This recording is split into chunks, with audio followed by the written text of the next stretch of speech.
Климатикът монтирахме в дневната. За другите стаи сме предвидели конвектори.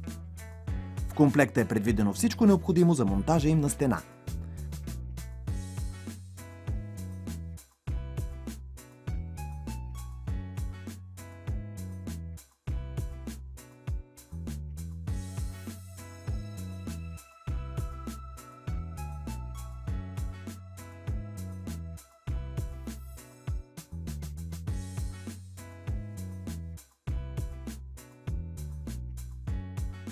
Серията се отличава с най-дългия отоплителен панел на пазара.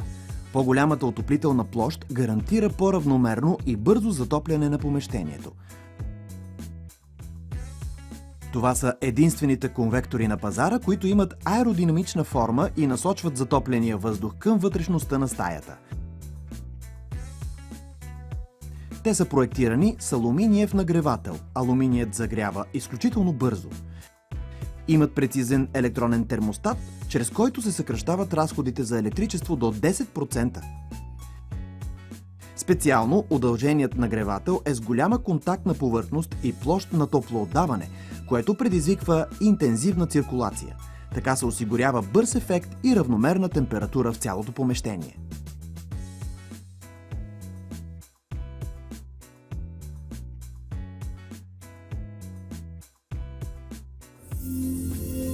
Искам да ви представя една от най-добрите алтернативи за отопление през преходните и зимните сезони.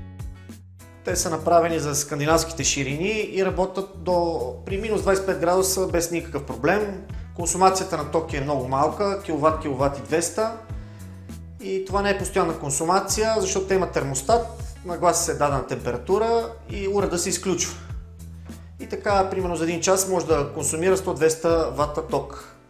Дизайнът им е съвременен, много компактни са, има различни цветови гами и друго нещо много важно, имат 7 години гаранция. Цената им спрямо от другите алтернативи за отопление е много по-ниска. Този модел характерно е, че може температурата да се регулира точно до градуси, може ето 25, 27, 28, не само топло и по-силно и по-слабо, ами точно да се поддържа точно исканата от нас температура. Меката топлина, която излъчва конвектора, е несравнима с тази от обикновен нагревател, тъй като ниската температура на нагревателя предпазва въздуха от изсушаване и свежда до минимум прахоизгарянето. Затова този модел конвектори е безвреден за астматично и алергично болни.